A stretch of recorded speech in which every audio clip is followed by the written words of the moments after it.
নমস্কার বন্ধুরা, আমি মেকআপ আর্টিস্ট শর্মিষ্ঠা কর্মকার। আজ একটা রিসেপশন স্টোরি নিয়ে তোমাদের সাথে চলে এসেছি।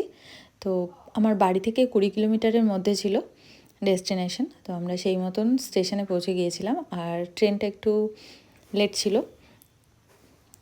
আর তারপরে আমরা চলে যাই এবং যাওয়ার পথে কিছু ক্লিপস নিয়েছিলাম। এখানে রাস্তায় খুব জ্যাম ছিল, তো খানিকক্ষণের মধ্যেই পৌঁছে যাই। আমার কল টাইম ছিল 3:30।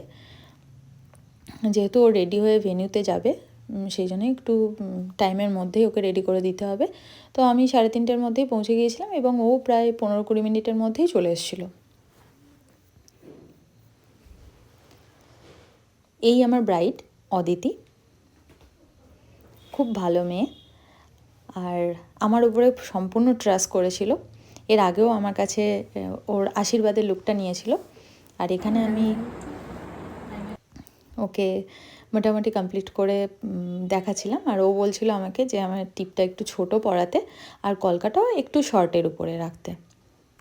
আমি সেই মতো করছিলাম। ওর আরেকটা ডিমান্ড ছিল যে মিডিলে সিথি করতে, আর একটু চওড়া করে সিঁদুর পরিয়ে দিতে, আর ওপেনের মধ্যে হেয়ারস্টাইল রাখতে, আর একটু বৌঠান লুক, মানে মাথায় ঘোমটা দিয়ে একটু বৌঠান লুক চেয়েছিল।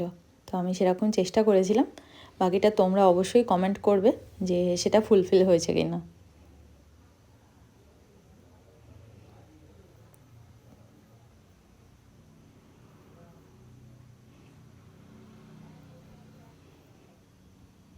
তো কলকাটা তোমরা কতটা বুঝতে পারছো আমি বুঝতে পারছি না।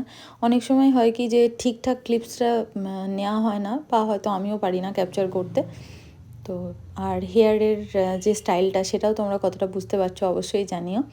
আমি চেষ্টা করেছিলাম যে ও যেমনটা চাইছিল সেরকমই করে দেওয়ার, আর ওর লিপস্টিকটাও ও যেটা বলেছে আমি সেটাই করে দিয়েছিলাম।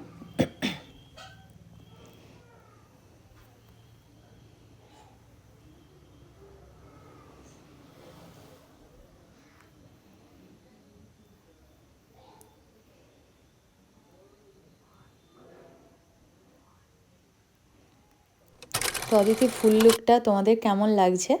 ও যেরকম চেয়েছিল, নিচের চোখে কাজল না, আমি ও যেরকম বলেছিল 100% চেষ্টা করেছি ওর মনের মতন করার। আর ওর খুব ভালো লেগেছিলো। ওর বাড়ির সকলেও খুব ভালো ফিডব্যাক দিয়েছিল। তোমরা জানিও তোমাদের কেমন লেগেছে এই লুকটা। আর এই রোজগুলো কিন্তু আমি চুজ করেছিলাম। আমি বলেছিলাম যে একটু এরকম লাইট কালারের রোজ নিলে শাড়ির সঙ্গে ভালো লাগবে। তোমরা জানাবে তোমাদের কেমন লাগলো। আরও অন্য কোনো ভিডিও নিয়ে খুব তাড়াতাড়ি চলে আসবো। সবাই ভালো থেকো।